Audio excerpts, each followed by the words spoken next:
welcome to Kronicle Konversations by YellowKorner. It's a podcast for photographers, visual artists, designers, and basically everything art. Today, we're in conversation with Sanjyt Syngh, one of the top 100 interior designers of the world. Sanjyt doesn't just design spaces, he creates experiences. Thank you for joining us, Sanjyt. Thank you for making me a part of this. Okay, so first of all, I'd like to know your journey from FIT to one of the top 100 designers in the world. How did this happen? Something very funny happened. I was supposed to appear for the NIFT entrance exam, and I happened to break my foot, and my father decided to drop me to the examination center. And we landed there, and I figured out, we got there and figured out that he got me to the wrong place, so I could not sit for the entrance exam. I did not come out of my room for a week. I was so upset. Cut to 6 months later, I had to travel to New York with my parents for some work. Walking down 7th Avenue, I just saw FIT and I said oh, Mom, why don't you have a coffee? I'm going to go in for a bit. I go in, I get the brochure. I said, Chalo, let me just apply. I applied and I got through FIT. I had no plans. So, when they say you plan something, life has other plans for you. And that's where the story started. I went to FIT.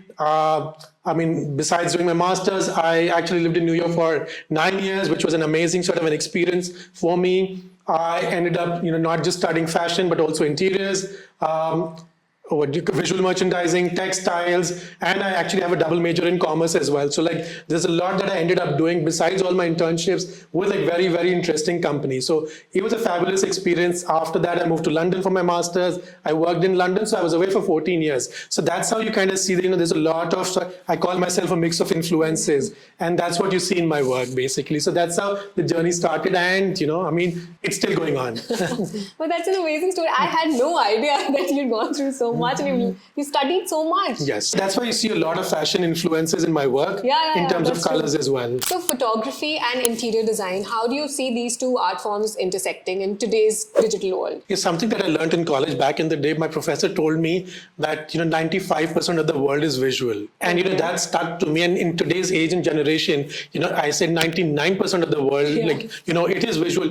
If it's not appealing to you, then it's not going to grab your attention. Correct. So photography is a very important medium, and it transforms with lighting, name it. If you take an object in a different environment, it looks different. Correct. And you can, it's an amazing medium, and that's why I also end up using a lot of photography in my work. You do, yeah. Yes. Okay, so your design screams luxury, and luxury is ever evolving. So how do you see that being accessible to everyday people? I actually believe in quite the opposite. Luxury is not affordable. And I find this a very, abused term, affordable luxury.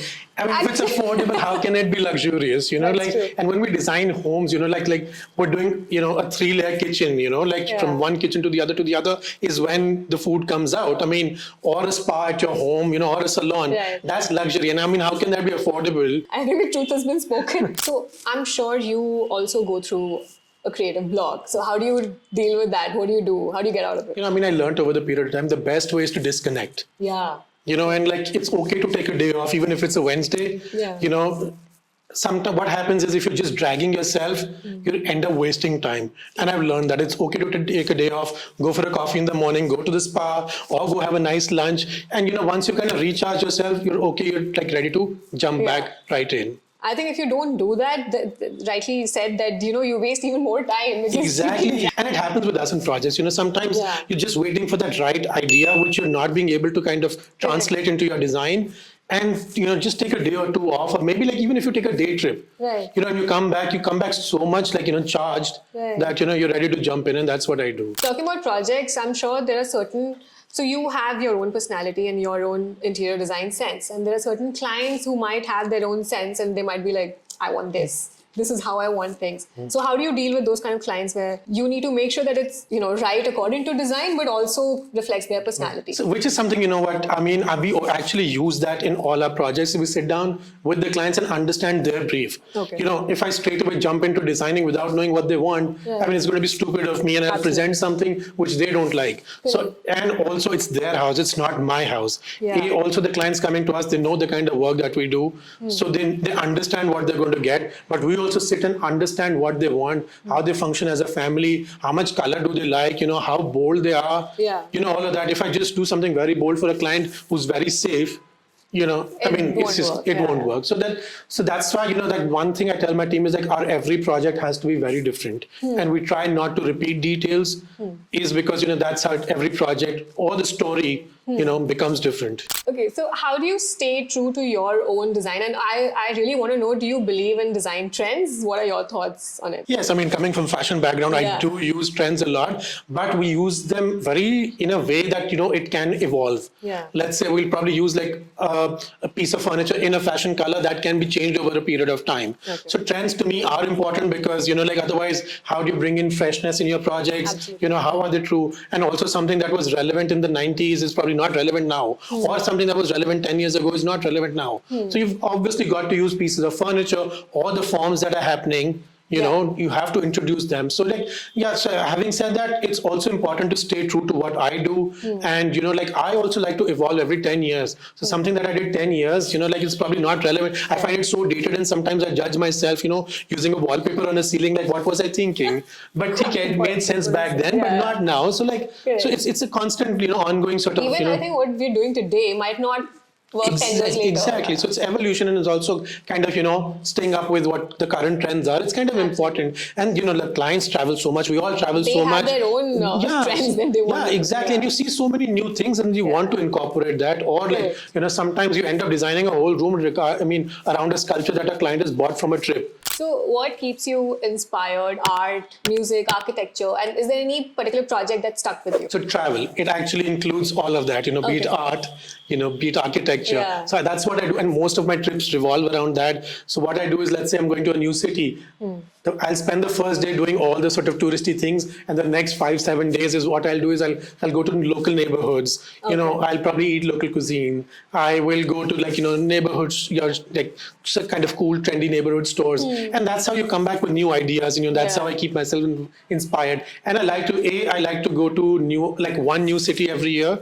Okay. So it's important, I think, because also when you come back from a travel, you feel like, when you leave, you feel nothing has changed, but when you come back, you feel so much has changed. Yeah. Even if it's for a week. So which has been your favorite spot, your favorite traveling spot? Funnily enough, it's Amsterdam, and people might think it for the wrong reasons, but it's not that. It's got so many cool stores. Okay. It's got a lot of interesting design studios. Absolutely, yeah. So that's my favorite go-to city. Okay. And I try and go back at least once a year. Oh, that's lovely. So let's talk about the importance of building meaningful connections in the art world, design world, and all of it, the creative space. It's very, very important, actually. It's always a fraternity. Yeah. You can't do anything single-handedly. We could probably sort of think the most bizarre ideas in our studio, but till we don't have the right partners, we'll not be able to build those spaces. Or vice versa. A lot of times we're inspired by art, and we'll, as I said, we'll design a room around it. Yeah. So it's, the community is very, very important. And, we kind of bounce off each other in terms of we learn from artists.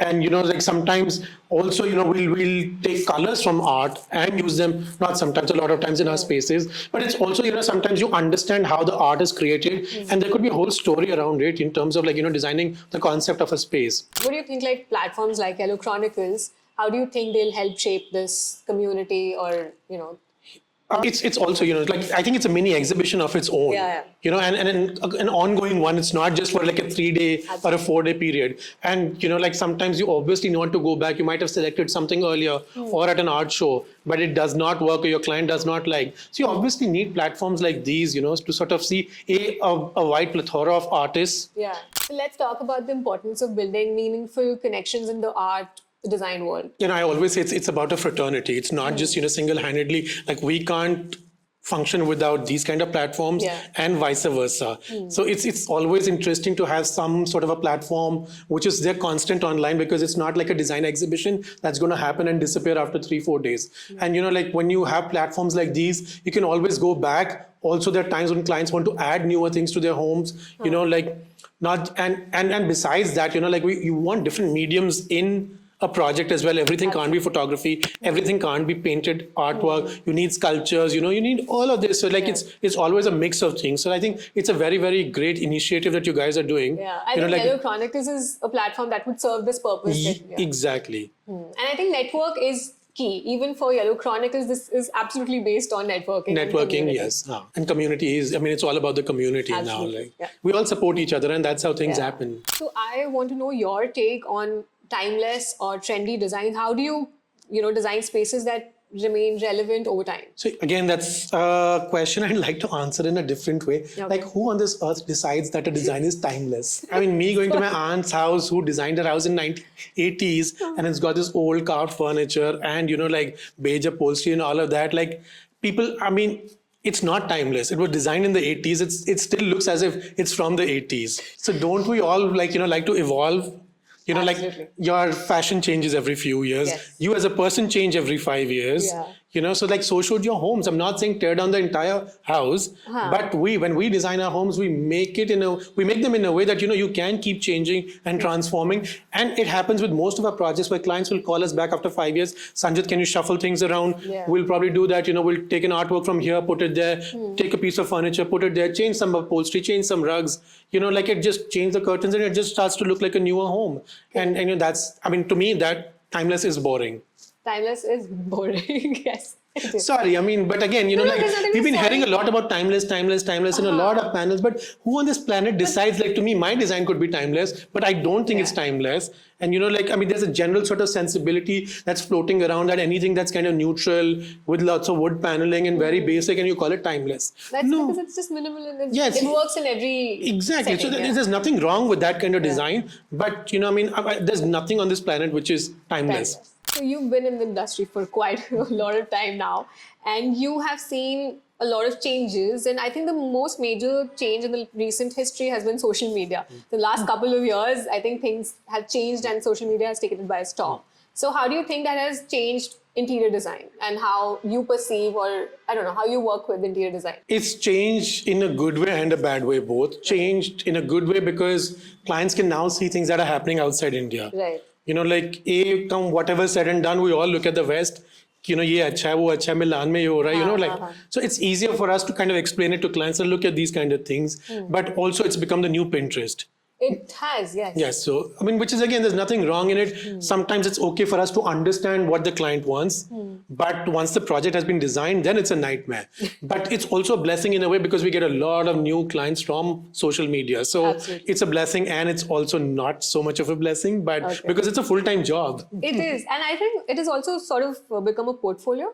It has, yes. We've not updated our website for the last, I think, 7 years. You don't need a website, you have your Instagram, it's enough. And I think you are quite active on Instagram. We keep seeing your work. Work demands you to be active. So finally, if you had to design a space that represented Yellow Chronicles, what would it look like? I think it'll pretty much look like the space we're sitting in. Yeah. All 4 walls would have art, and just probably if it's your bedroom, just a large bed in the middle. Okay. And you look at art, like every piece you can keep admiring. Absolutely. Like pretty much like a gallery wall, but like a gallery room. Why not? A gallery room. Yes. Okay.